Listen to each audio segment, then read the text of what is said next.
The free agency position previews continue today, looking at the shooting guards. Tyler Smith from Indy Sports Legends is going to join us, talk about a position in more flux than people think, plus some wings, some youth, some athleticism, some good fits with the Pacers. We get to it all today on the Locked On Pacers podcast. You are Locked On Pacers, your daily Indiana Pacers podcast, part of the Locked On Podcast Network, your team every day.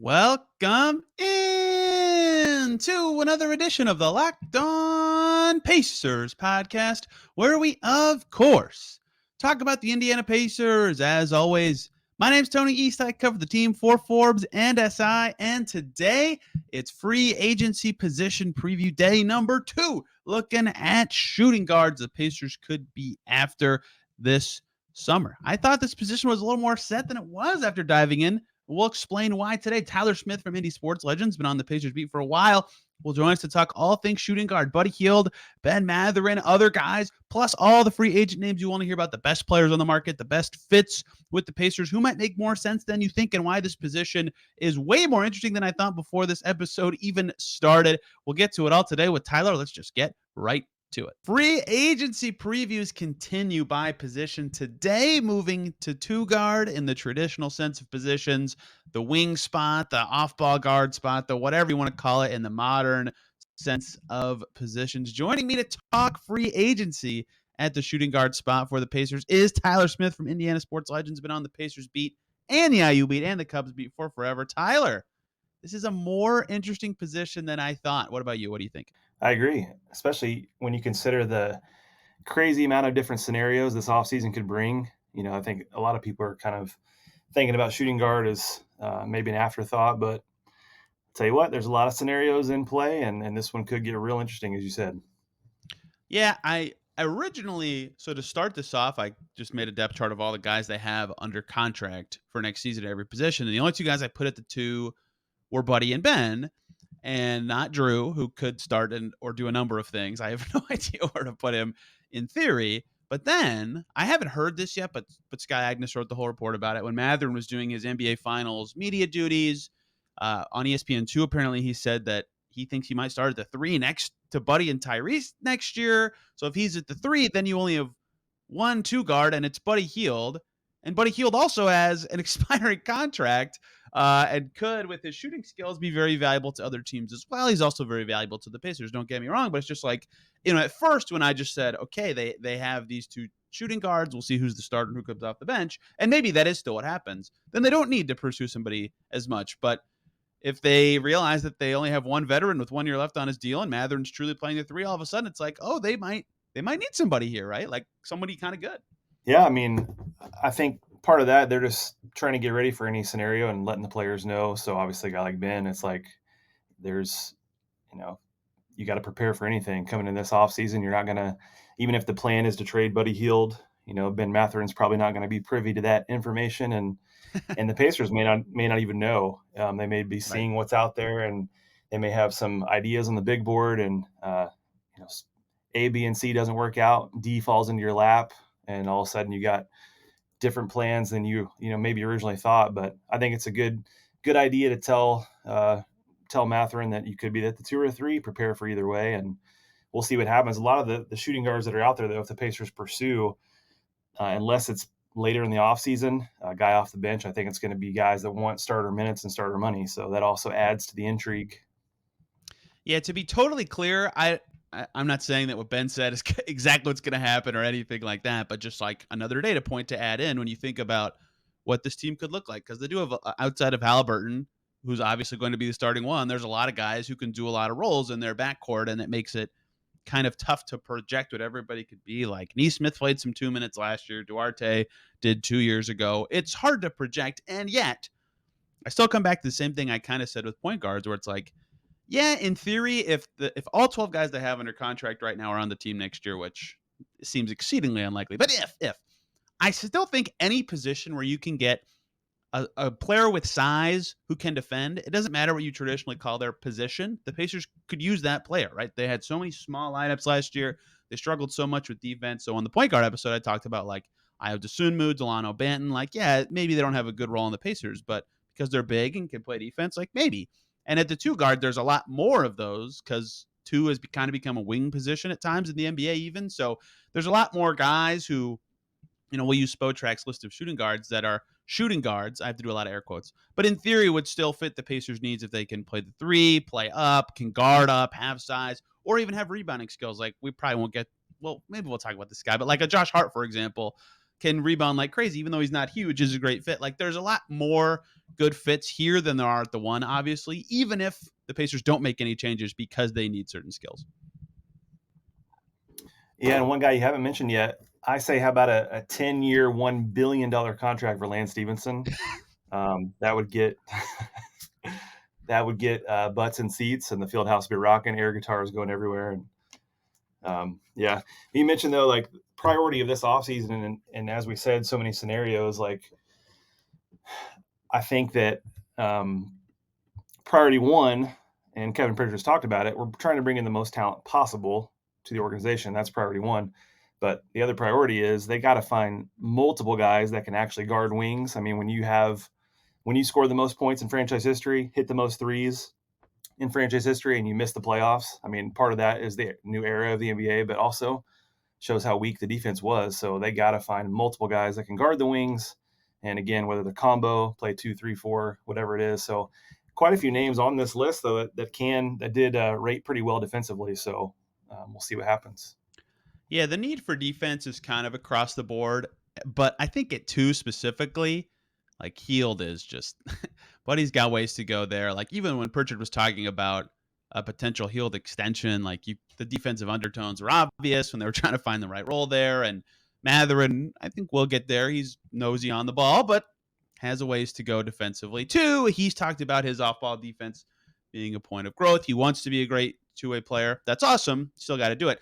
They could use defense at this position maybe more than like a per player defensive ability number if you to put it on them. I think 2 would probably be their worst position. So adding defense there particularly important, even if they already have depth at this spot. So there's a lot of reasons for them to add a 2 just for what they need, but it's also just to go back to the beginning. Like if you lose Buddy Hield in it's June right now, like if he doesn't sign an extension next February, you're like, well, crap, we could lose him for nothing. Like Buddy Hield could not, like, this is just, I'm not saying this will or won't happen, just saying that this is a possibility. Like 8 months from now, Buddy Hield could not be on the Pacers. Like you just need guys. You might just need guys, even beyond specific skills. So I think this position is a little more flux than it kind of seems like from the outside. Yeah, I agree. And I think I keep going back to this, but you think of these scenarios of who they end up drafting. Do they end up staying at 7? Do they move up? Who they get with that pick obviously could dictate other things. Right. Guy falls in their lap. Some guys, their free agency is going to blow up, and maybe the Pacers didn't expect it. You never know what the market's going to be for certain players. Some of the guys that are still playing or that went on a deep run in the playoffs, and maybe their market it just skyrockets. And a small market like the Pacers kind of fall out of the running for certain guys. So, man, it's fun when you're playing 2K and you're playing fantasy basketball and you're thinking of the different moves, but that's got to be a really tough position. A lot of fun because of the scenarios and the flexibility that they have. What do you use the word last year? Optionality. Yeah. The ship turning whatever direction. Yeah. Yeah.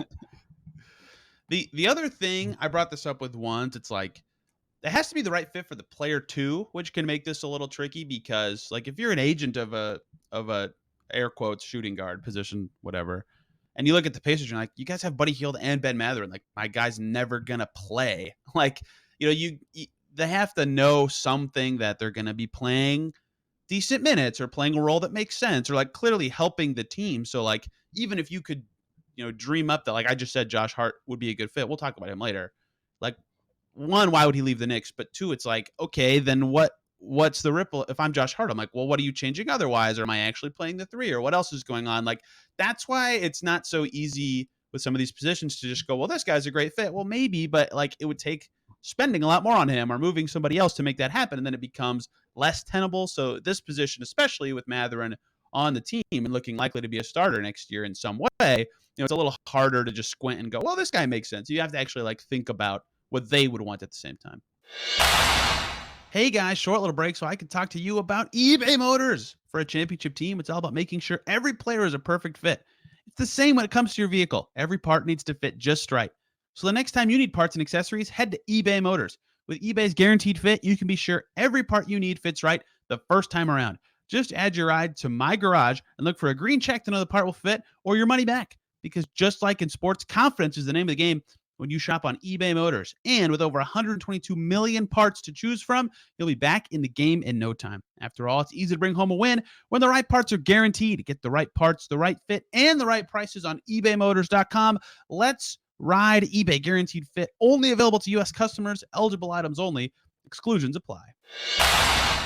Yeah, I think the Pacers, as a small market, will probably end up having to overpay and money talks, but they've got a little bit of flexibility with the cap, not as much as what some people, I think, kind of assume based on recent moves and everything. But that can be a good thing and a bad thing. I'm trying to think in recent memory who they ended up overpaying, maybe Dante Jones or somebody,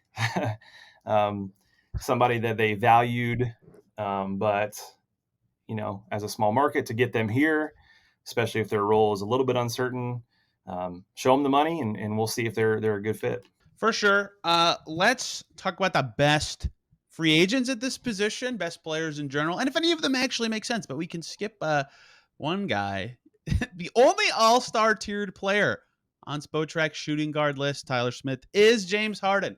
Would you give a 0 chance he's on the Pacers, a negative 0 chance, a negative infinity chance? What kind of number would you put on this? Do we even need to talk about this? Like, he's the only all-star tiered player. He's very good. He can kind of play the one as well. It's also worse than Tyrese Haliburton now. Like, it doesn't make any sense for him to be on the team anyway. So yeah, he's fine. He's learned to play off ball a little bit, but no, we're gonna skip that. We're gonna move on.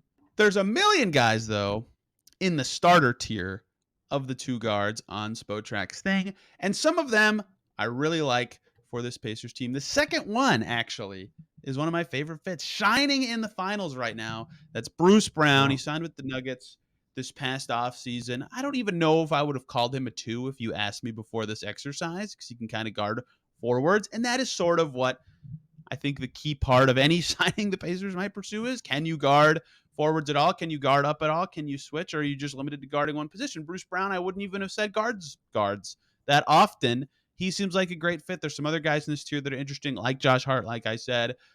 There's some restricted guys who are good too. Josh Richardson, I want to get to him later. But in general, is there anyone who stands out to you among this group of like, oh, this guy's not amazing and maybe could be available, that makes sense as a Pacer target?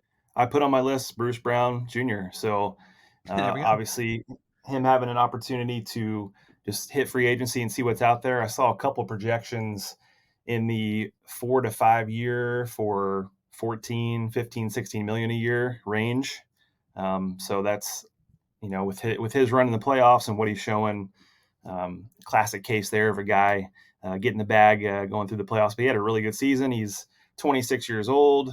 Being able to guard multiple positions is really going to fit the Pacers' pursuit of trying to guard anybody, and Carlisle's desire to play positionless at times on both ends of the floor. So he jumped out. You mentioned Josh Hart. Obviously, Reeves is not going anywhere. I was a little surprised. A couple of the guys had better defensive ratings than I had thought. So Gary Trent Jr., who's 24 and can really shoot and score at different times. He's got the bird rights in Toronto, but a lot of intriguing names. I would say Karis LeVert's a no-go, but what do you think about? Actually, I was going to ask you this too: the fact that Buddy Hield at least played a couple games off the bench at the end of last year. Were they trying anything, or just trying to give Mathurin more minutes? Or are we trying to look at these guys in the starter tier as a way of saying, hey, we'll bring Buddy off the bench if he's still here?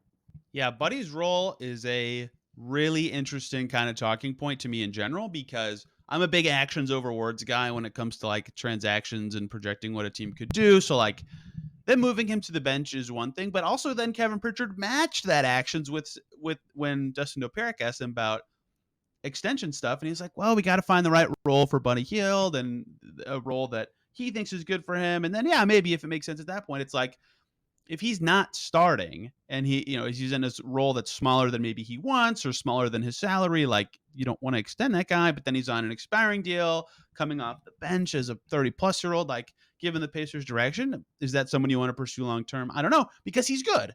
He's a good player. He can shoot really well. They need that. He plays all the games after their last era. They love that. And he fits well with Tyrese Haliburton. There's a lot of pros to keeping him with this team. It's just, is he going to love that role? Is it going to make sense for him? What's the money like if he is a bench player, whereas he could maybe start somewhere else or really help a contender? I don't know what his future is, but yeah, I think there are questions about, or at least from me, I don't know what the team is thinking, but about what that's actually going to look like. And it might depend on who they can get or who they end up drafting, all sorts of things. But yeah, I think that the fact that they were trying Mathurin as a starter and the fact that Pritchard talked about his extension in that way certainly points to some sort of decision tree coming for him and what his role is going to be.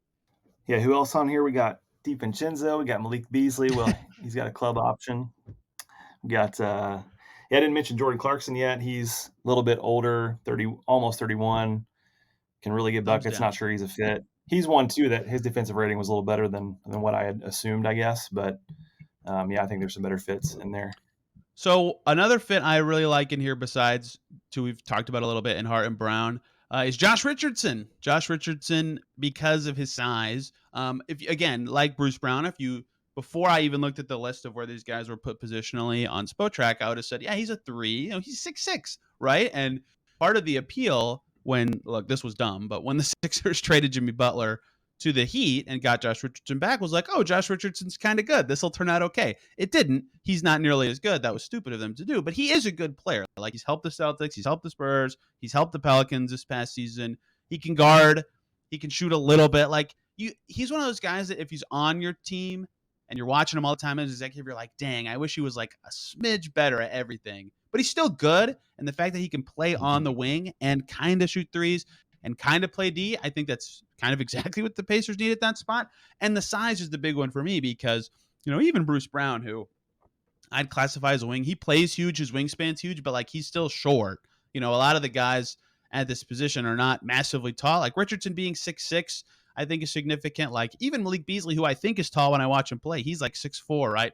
Like 6'6" is a sizable player. I think Richardson is a good fit. Like specifically, he'll be the guy in the thumbnail for this because of that size. He can guard up easily, and they need that. Like he's taller than Nesmith. He's Mathurin type. He's probably taller than Mathurin. He's taller than Duarte. Like they just need size so badly, and he can provide it and use it functionally on both ends. I think that's a good one in this group. Yeah, I agree. That would be a good fit. Question for him as well, again, depending on the rest of the roster, is he a guy that would, be interested in multiple roles, starting, coming off the bench? Obviously, the money would be there. There's probably going to be a good number of suitors. I think he says he made about 12.2 million this season. So, you gotta pay up for good players, even if they're good role players. So it's going to be really interesting to see. I still think the shooting guard position will probably become more of a priority depending on other moves, as opposed to being like this top option that the Pacers are going for. But you could see multiple scenarios where it does come in play. So a guy like Richardson, somebody to keep an eye on. Yeah, and a bar for me randomly to bring up here is comparing their talent level to Aaron Nesmith's. If they're going to be able to play on the wing, like if they're worse than Aaron Nesmith, there's no role at all for them next season. Like they'd be behind all the guards we've already talked about and Nesmith already. Nesmith's going to get better, presumably. He's still young. Like they would just never play. Even at the 3, they'd probably never play. So yeah, maybe they would come to the Pacers and expect some sort of role, but at some point they'd be out of the rotation, and all the guys we said are like at least $10 million players. I think people need to get to where the cap's going to be, by the way. Like some players are going to get some money this summer, and I think people are going to have to catch up because like I forget who I was. Oh yeah, Austin Reeves' number is going to be huge, and people are going to be like, huh? But it's totally fair. Like the cap's going up a lot. Mm-hmm. Like these are all at least $10 million players we've talked about, even if they aren't like league-changing talent. So I think that's going to be a thing to catch up. Other guys in the starter tier on Spotrac, Max Strus, DiVincenzo, you talked about Caris LeVert, like they're kind of more offensive. Strus can kind of play two ways. And so just that alone, even if they have good size and can shoot, like, yeah, they're good NBA players, makes me think they're not as good of Pacers fits as some of the guys we said just because of their need for defense and size. Do you agree with that? Absolutely. It's got to be a huge priority, the size and defense. no matter where you find it. I mean, if this team wants to realistically, get into the playoff mix and, start building, uh, they just got to do it. I mean, it was some nights we're sitting there watching and it's just like, I think, what was it, Bradley Beal a couple years ago that said we can't guard a parked car, and we kind of felt like that at some games in Indy last year. Yeah, it was. I mean, it's like it was weird because even their games where it felt like they were connected and playing their best, sometimes they just didn't have the size, right? And like even the Miami Heat are in the NBA Finals right now, and part of the reason they lost Game 1 is just that the Nuggets were bigger than them. Like size is just a built-in advantage. It's important, and you're allowed to not have size and win. It's not like size equals win, but it's just a built-in advantage if you have skilled size. So if you're breaking ties between these players, the taller one can be valuable, especially for a Pacers team that is going to have a ton of not shorter, but they don't have any really besides McConnell like actually short players. They just have a lot of like size 6'4" to 6'6" guys. If you can exceed that or play bigger than that, I think that is important.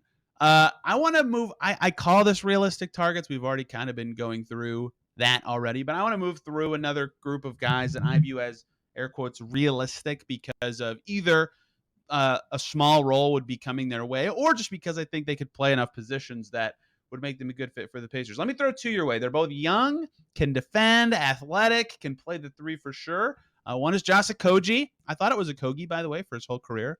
We got a pronunciation guide. It's Okogie, who just had a wonderful bounce back season with the Suns, was debatably in their starting five at times. I don't know why Phoenix would let him get away, but he's only like a $8 to $10 million guy and can defend and rebound like crazy. He's really good at that for his position. Hamid Diallo is the other one. Just had a good season again with Detroit. He high flyer, can defend up, has some size. He's a little scrawnier, so maybe his size is more just height. But those two guys, they're both youngish too. Makes some sense to me. Where if the Pacers sign them, I'd go, yes, I get that. I see where maybe they won't play every day, but the role would exist for them and how they would fit with this team.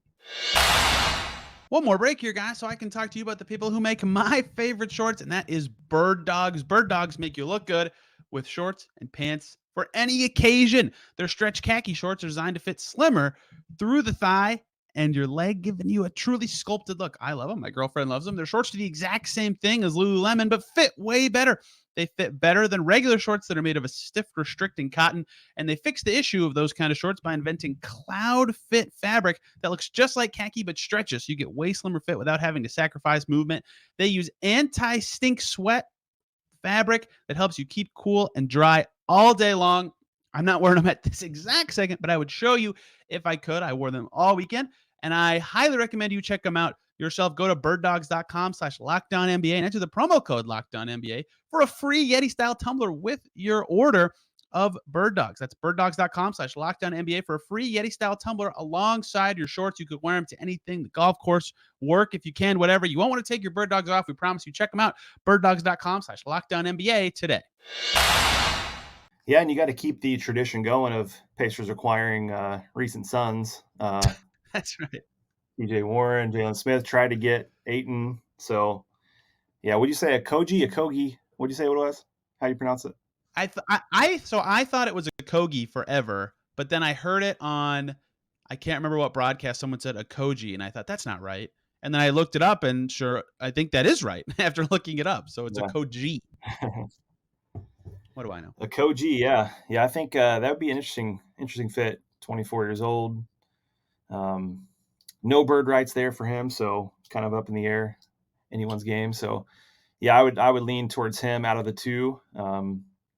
Yeah, I actually saw a. I'm trying to remember who reported it. They were talking. It was more just opinion piece. They were asking about Will Barton. I wasn't as big on that one. A little older there. He's 32 and pretty expensive. So decent player, obviously, but I would lean towards those other two that you mentioned. Well, Barton, I actually noted here him and Justin Holiday, because Pacers fans know Justin Holiday well. They're on this list. I view them more as threes than twos, and like a vet three at depth there. Sure, they wouldn't play over Neesmith to me, either of them, but Will Barton's such a unique player. Like, he was really not really good. He was really solid for like his whole last contract, and then it was just awful this past season. Couldn't even get on the floor for the Raptors at the end of the year. It's like, what are teams going to believe about what skills he could have? Does anyone else stick out to you? Because I have a few more I want to run through if you don't have anyone else you want to really dive into. Um, Not really at the bottom of this list because I kind of felt like if the Pacers are going to get anybody from the shooting guard position, and I think that would probably end up being with a Buddy Hield trade happening for it. I think they're going to go for somebody higher up who has an opportunity to be a starter. But I could see later in the offseason they need a position, and some of these guys are available with some intrigue. And I was questioning too about like T.J. McConnell, his role if he ends up getting dealt. You got Nembhard as the backup one, but if McConnell's still here, Nembhard's too good to not play. So you think he's going to play combo minutes, maybe some of the two, and even that just kind of takes away, I guess, some of these deeper end free agents at this position. But who else do you have on yours? Yeah, McConnell's weird too because like Nembhard could just be their best perimeter defender next year. So then you want him to start and guard up a little bit, but then you need a backup. Well, it's like there's just a lot of players who have a good case for minutes in the backcourt for them next year. So that's why signing someone to a significant role would immediately make me think that something else is going to happen domino-wise with this group. And we've talked about Hield a lot. Maybe it's him. Maybe it's McConnell. Maybe Mathurin's playing the three like he surmised on TV. Again, I haven't seen that. Scott Agnes put it in Fieldhouse Files. But, okay, another one. He's restricted, so this seems unlikely. But this team could kind of change their path. They have the 3rd overall pick, the Portland Trailblazers. How about the team defense king to solve a team's defense? Matisse Thybulle. He can't do anything on offense. He's not a good shooter. He couldn't even get on the floor for the Sixers. Man, that guy can defend. I mean, you were there, right? There was this game 2 years ago. The Pacers played the Sixers in Cambridge. It was the COVID year, so there was no fans. But Pacers were up big in the 4th. The Sixers went to the zone with Simmons and Thybulle at the top, and the Pacers could not score at all. I mean, it just changed the whole game. And, like, that's one game, of course, but, like, his whole career, he's just been, like, this blow-up plays, unique. No one – like, I actually think no one can defend like Thybulle in the league. Not that he's the best defender. He's just really unique, can blow up plays single-handedly. If he somehow becomes available – I think that's a very interesting Pacers fit just for his defense alone. Even if he gives you nothing on offense, I think guys can help enough if they can just run next to Tyrese Haliburton. He's an interesting fit to me, and he's still young. Yeah, I remember that game. That was a game when even the automatic crowd noise was not very loud because he was. I don't want to talk well, about that era very much. That was so like dystopian. I mean, every part of it, Nick Bjorkgren era, and the fact just no fans, and it was odd, but. I remember, and I think I've seen some Pacer bloggers the last couple of years, especially I'd say not so much last year, but the year before, talking about his fit with Indy. When you got a team surrounding a guy like that with offense, then, obviously the black hole that he is on offense is not as big of a deal. So I think the Pacers really owe it to themselves and the fan base to try to bring in some of those guys that can guard no matter what, even if they can't bring you much on offense. So that'd be an intriguing find right there. Yes, got one intriguing from you. Can I give you another one that I would say may be intriguing? You've heard Rick Carlisle talk about wanting athleticism. This guy played the 3 for the team he is currently on. I guess their season's over, so not currently on. And he just won a playoff game by himself in the conference semifinals. Lonnie Walker, only 24-something years old, will turn 25 before the season starts, but not like an ideal fit. He's not that great of a shooter, but again, can kind of defend, is athletic, still young. That makes, again, he's like probably the line for the Neesmith test. It's close. I think he could have a role on the team, though, and because he could play the wing, he'd be an interesting one to me. Yeah, that one, I was the first image that went to my mind was the famous Shaquille O'Neal meme that I was unfamiliar with your game. So I don't know a ton about Lonnie Walker, especially I've got two little girls, so watching the West Coast games, not as much anymore. I mean, you bring up some interesting points, and I feel like, again, with the Pacers having so many of the guys that kind of fit in that good enough to play, but not a stud, or maybe not yet. Maybe he would be one of those guys that would fit if several other moves kind of went in place. I would love to see the big board go into some of these meetings, the Pacers front office. They've probably got, like, how many names do you think they even have as far as like potential, if this happens in this guy, if this happens in this guy? Like, it's got to be, especially this year with the amount of picks, cap space that they typically don't have, it's got to be a lot. So Lonnie Walker's name might be on there. Pritchard was talking about the modeling, right? If this, then this, or whatever they do for their modeling. And when you have fewer roster spots than draft picks and a ton of space, and now the new CBA says, hey, by the way, that space, you probably should use it before the season starts. I mean, they have to do something significant, right? Whether that's a trade that adds some salary, a signing that's big-ish, or just something unique. There's a lot of ways that could go. A renegotiation. I think the only guy who can do that's Buddy. A lot of guys could do it before the season. Whatever, it doesn't matter. They have to do something significant, right? And so maybe, but like we could talk about all this now, and then maybe draft night's like, oh, they traded away 4 players for someone really good, and now, oh my gosh, they have a huge hole at the 2-guard spot, right? Like their board has to be insane, not because there's like a ton of obvious talent available. In fact, this is not a great free agency class in general. I think their board's insane because they have to have a busy offseason. Like I feel like I haven't stressed that enough on this podcast. Like it's not that they should have a busy offseason because they want to be better. It's that the rules say they have to have a busy offseason to like field a team next year. They want to be good. That matters. But yeah, it's going to be fascinating to see how they juggle all of these resources and come out with what they feel is a much better team. And look, none of it could matter. Like to me, the whole offseason, like if they just extend Haliburton for 5 years, like that's an A. They got an A.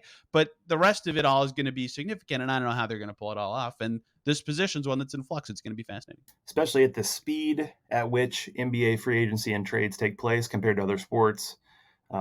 Lifelong baseball fan, man, that sometimes the offseason, it just takes for like 2 months before a big move happens. So Pritchard and company have to be incredibly ready for multiple scenarios and things to happen, midnight. It's just boom, or 3 p.m. or whatever, whenever it starts, it's just like, didn't know that guy was off the board and this guy's off the board. This, they're calling me about this trade offer, and, it's pretty crazy. So got to be ready. Somebody needs to tell us, how cool would it be to have a show later on that kind of dives into a trade deadline or an off season.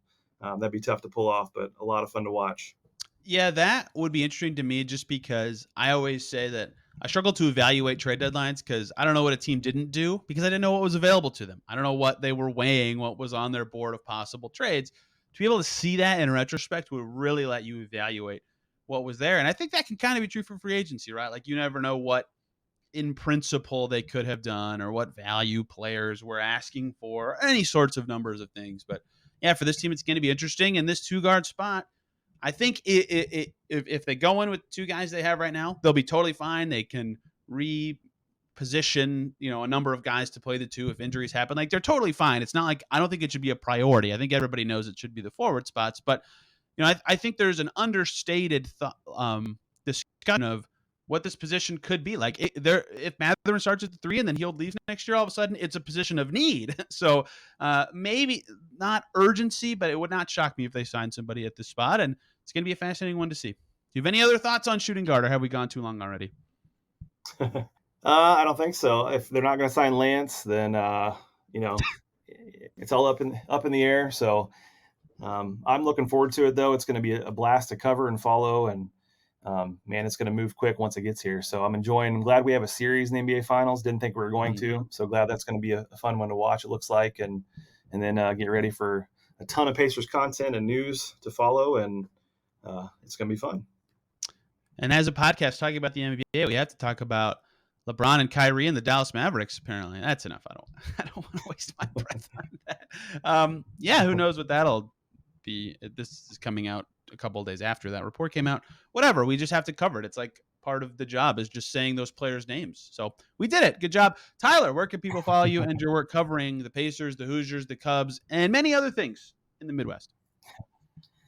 Main thing is Twitter, Tyler Smith _ISL, and then also IndySportsLegends.com. And then I got a link tree on the Twitter that shows some different things that I'm involved with.